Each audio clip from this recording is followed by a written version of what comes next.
Peningkatan kes pembubaran perkahwinan bukanlah satu isu yang baru. Malah jumlah kes yang difalkan sehingga kini semakin membimbangkan. Dianggarkan sebanyak 50,000 kes penceraian yang berlaku di negara ini. 40,000 kes daripadanya adalah orang Islam. Menurut statistik kajian, rata-rata kes pembubaran perkahwinan yang dibuat oleh isteri disebabkan tiada persefahaman, bersikap tidak bertanggungjawab serta curang dengan pasangan.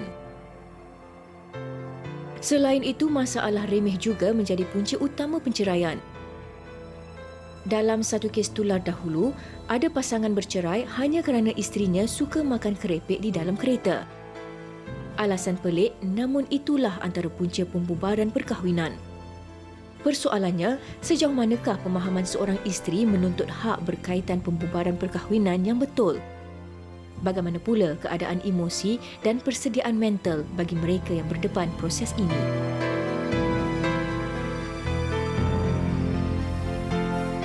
Itu di antara laporan mengenai statistik penceraian, faktor-faktor dan pelbagai persoalan mengenai topik kita pada hari ini. Dan eloklah bersama kita di studio untuk membincangkan hal ini ialah Tuan Faisaluddin Muhammad Yusof, iaitu Peguam Syari'i. Apa khabar Tuan Faisal? Khabar baik, Hawa, Sugita, Puan Azalina dan juga penonton wanita hari ini semua. Ya. Okay. Dan sudah dikenalkan oleh Tuan Faisal. Sebelah saya ialah Puan Azlina Minta maaf. Tak apa. Sihat Puan Azlina? Alhamdulillah sihat. Terima kasih kerana bersama kami. Sihat Puan Azlina. Baik, Tuan Faizal dan juga Puan Azlina, kita terus ke topik kita pada hari ini, pembubaran perkahwinan. Bukan satu topik yang baru, sering kali dibincangkan dan seperti Tuan katakan tadi sewaktu kita berehat tadi, bilangan kes cerai semakin meningkat sewaktu PKP tempoh hari dan sehingga kini ya Tuan. Ya. Dan mungkin sebagai mukadimahnya, Tuan boleh kongsikan dari sudut perundangan apakah itu sebenarnya pembubaran perkahwinan, walaupun kita tahu ia adalah cerai dan jenis cerai. Okey, terima kasih ya Sugita ya. Untuk penonton semua, biasanya topik ini dah biasa kita dengar kan. Cumanya maksud pembubaran perkahwinan ini dia ada beberapa jenis ya. Yang pertama yang biasa kita dengar talak lah, cerai ya, perkataan talak dan cerai. Ianya mesti dibuat di mahkamah ya. Sebab apa kita buat di mahkamah? Sebab bagaimana kita ambil anak perempuan seseorang tu dengan cara yang baik, maka lepaskanlah anak perempuan tu ataupun isteri kita pun dengan cara yang baik di mahkamah. Tetapi ada juga yang talak dilafazkan di luar mahkamah. Jadi ini diberi panggil sebagai proses pengesahan lafaz talak di luar mahkamah. Baik, seterusnya ada juga berkenaan dengan taklik. Biasanya bila kita kahwin akad nikah ni kan, Hawa dengan Sugita mungkin belum nikah lagi. Puan Azlina dah nikah kan. Bila dah nikah ni suami lepas aku terima nikahnya isteriku yang bernama nama-nama kan. Kemudian dia akan baca, sekiranya aku tinggalkan isteri aku 3 bulan berturut-turut, tak bagi nafkah, itu adalah taklik. Jadi kalau suami ni langgar lepas taklik dia, sebagaimana dia dah akad sumpah dulu, jadi isteri boleh mohon dipanggil tercerai secara taklik. Baik. Yang selanjutnya diberi nama sebagai tebus talak. Ni kan tebus talak ni kadang-kadang dalam filem-filem drama apa semua ada cerita kan, cerita berkenaan perceraian tebus talak. Maknanya pihak isteri nak lepaskan diri dia daripada suami, tetapi suami tetapkan sesuatu.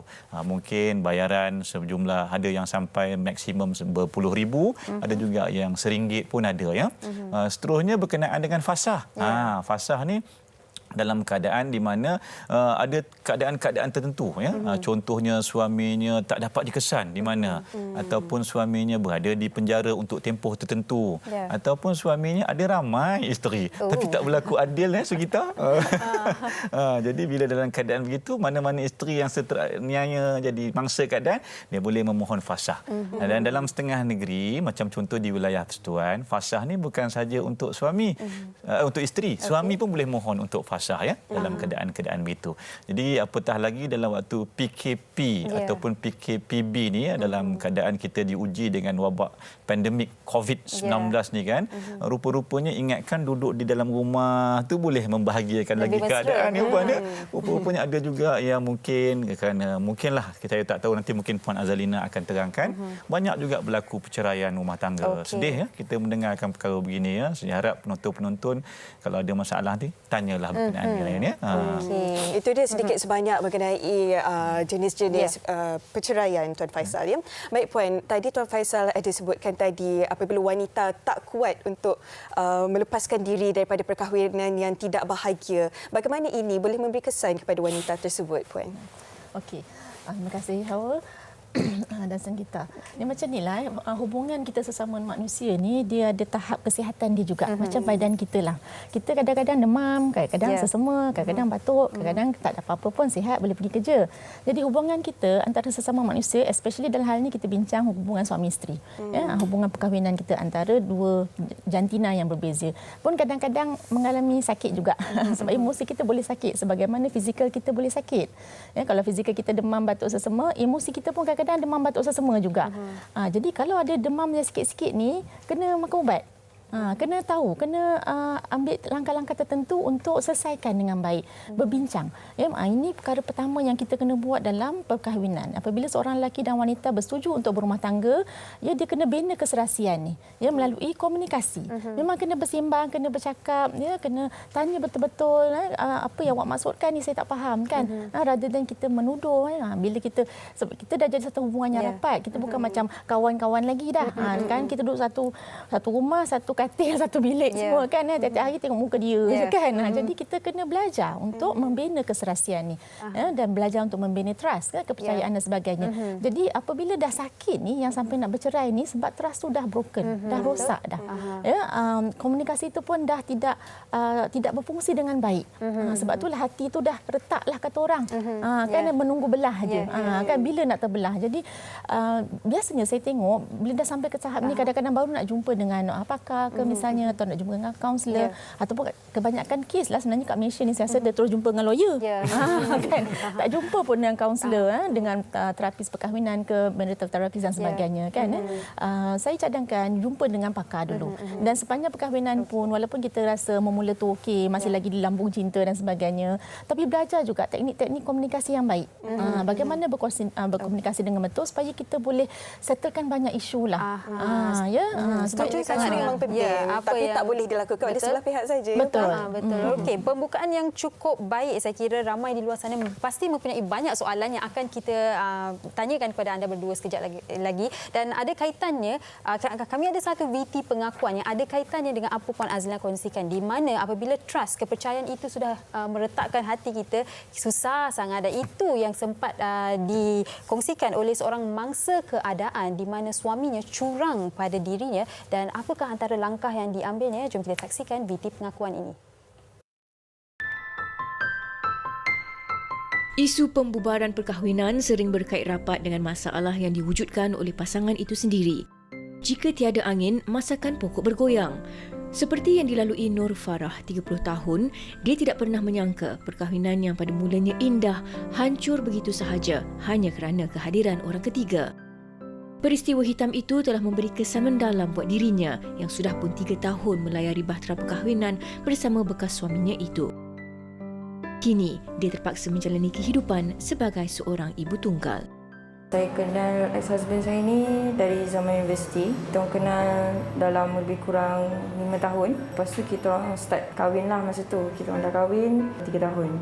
And then saya dikurniakan baby lah. Masa tu saya pregnant. Dah pregnant tu dalam masa saya pregnancy saya 5 bulan. Saya dah start perasan yang ex-husband saya macam sangat lain. Lepas tu dia tak balik rumah langsung. Kadang ada kawan-kawan keliling lah cakap, oh dia pergi keluar dengan perempuan ni ke, tak tahulah kan. Okay, saya mula tak percaya, tapi bila saya tengok layanan dia tu sangat berbeza lah. Sangat-sangat berbeza dari first kita orang kahwin. Kadang-kadang tak abaikan, call tak ada langsung. Lepas tu masa saya, dikira dia sangat mentally abuse saya. Kadang-kadang saya kat rumah seorang-seorang pun dia tak kisah. So masa masuk saya 8 bulan macam tu, saya memang dah tak tahan.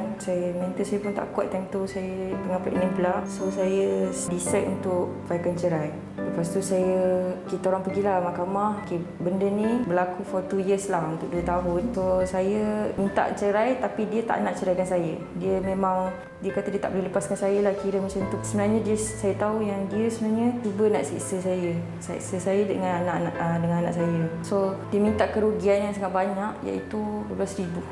12,000 tu saya tak tahu saya nak cari macam mana time tu. Sebab 12,000 tu untuk saya ni dah tak berkejaya. Saya tak ada duit yang banyak. Kira macam itulah saya nak kena tanggung anak lagi. Dengan dia tak bagi saya. Dia tak tanggung anak juga. So saya dalam masa 2 tahun tu saya dapat jugalah bayar 12,000. Itu juga terima kasih juga kepada family saya sebab dia orang tolong dan kawan saya pun tolong juga sedikit sebanyak dalam masa 2 tahun tu. Cerailah dengan dia. Walaupun melalui tebus talak ni sebab selama 2 tahun kan lama waktu dia. Ini juga ialah pengalaman yang pahit untuk saya sebab membuatkan saya trauma atau fobia untuk kahwin lagi sekali nanti kalau dengan orang lain lah.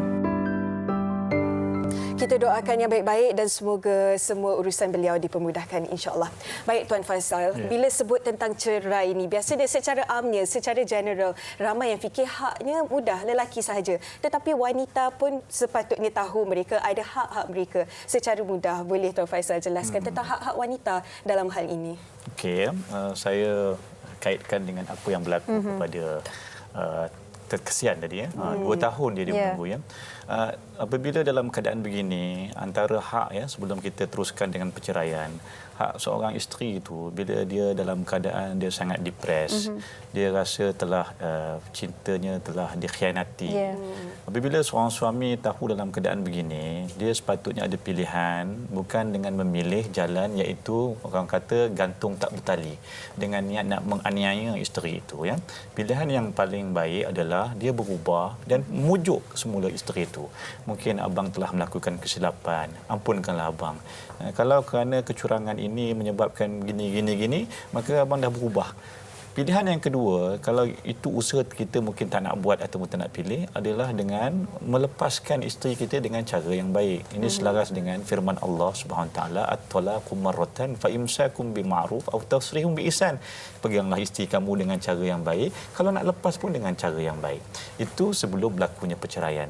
Tapi bila dah berlaku perceraian, katakanlah dah ada perceraian ataupun fasah telah pun diberikan oleh mahkamah, hak-hak bekas isteri ini dengan suami itu masih ada lagi, terutama berkenaan dengan nafkah iddah, kalau ada nafkah ada iddahnya, kemudian berkenaan dengan tuntutan mut'ah.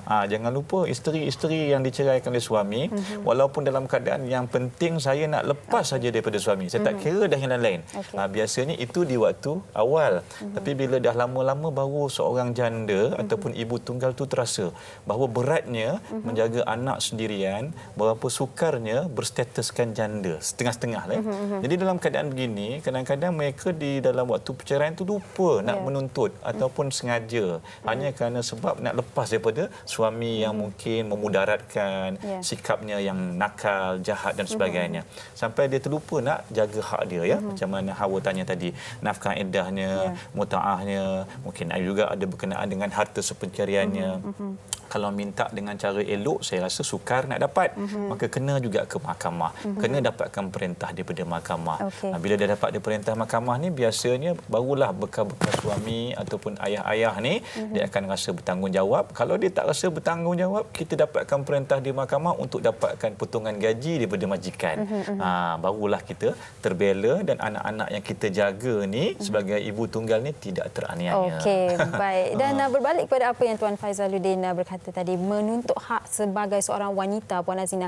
Kadang-kadang wanita ni seperti yang kita tahu, yang dah berkahwin terutamanya, bila dah berkahwin mengutamakan keluarga dahulu, suami, anak-anak dan seterusnya, baru mereka meletakkan diri mereka dalam ranking yang terakhir, orang kata kan. Nak beli barang pun untuk diri sendiri tidak didahulukan. Jadi sebagai seorang wanita kadang-kadang tidak berani untuk menyuarakan apa yang berlaku di dalam rumah tangga, takut anak-anak akan menjadi mangsa dalam situasi yang tidak, orang kata tidak begitu baik di dalam rumah tangga, dan kewangan itu sendiri mungkin boleh menjadi satu masalah. Jadi sebagai seorang wanita, bagaimana mereka boleh menukar mindset mereka supaya mendahulukan diri mereka juga dalam situasi sebegini?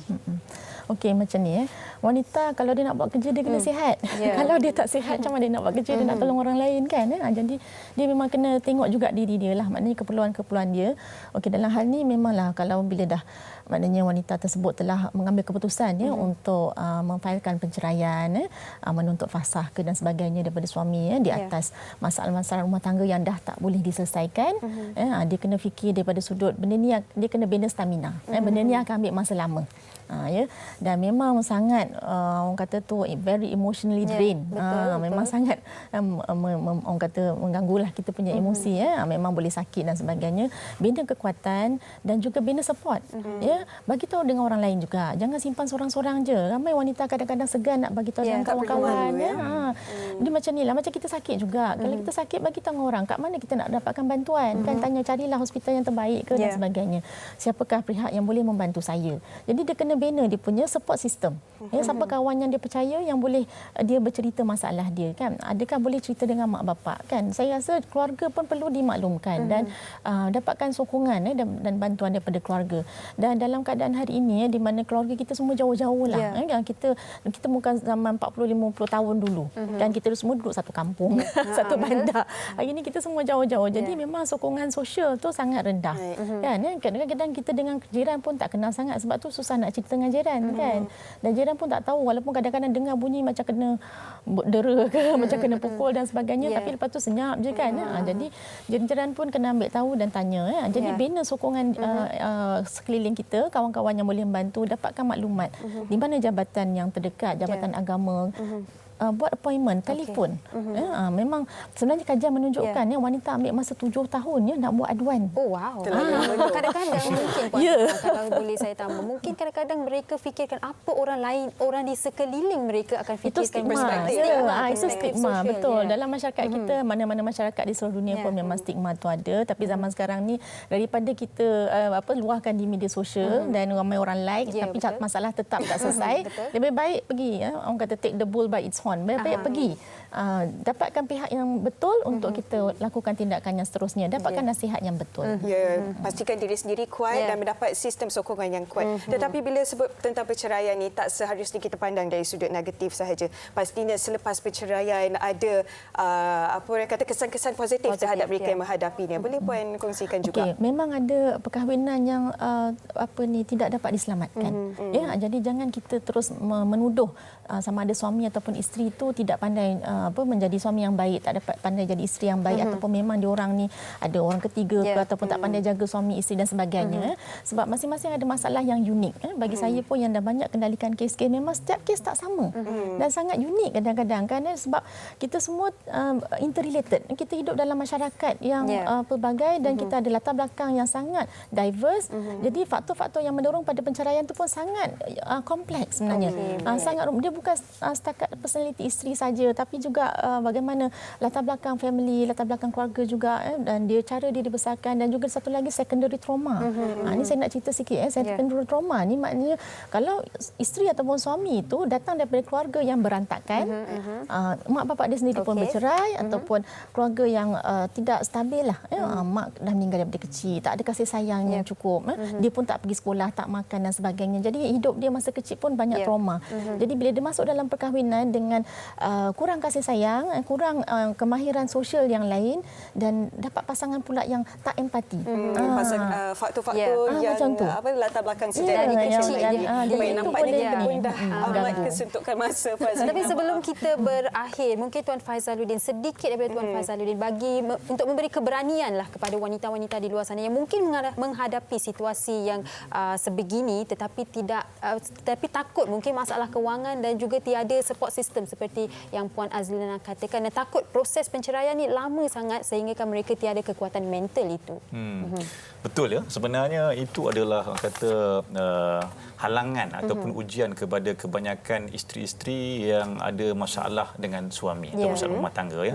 Sebagaimana yang Puan Azlina cakap tadi, memang ada satu kajian mengatakan 7 tahun, ya. Lama betul nak kuatkan diri itu untuk buat keputusan yang rasanya amat besar dalam diri dia, ya.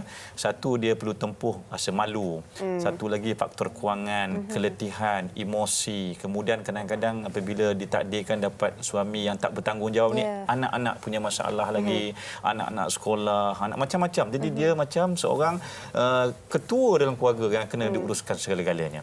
Jadi dalam hal ni, dalam banyak kes yang saya lihat di kalangan anak guam saya yang perempuan bagaimana mereka dapat kekuatan antaranya sebagaimana yang telah dicakapkan oleh Puan Azlina tadi. Pertama adalah support system.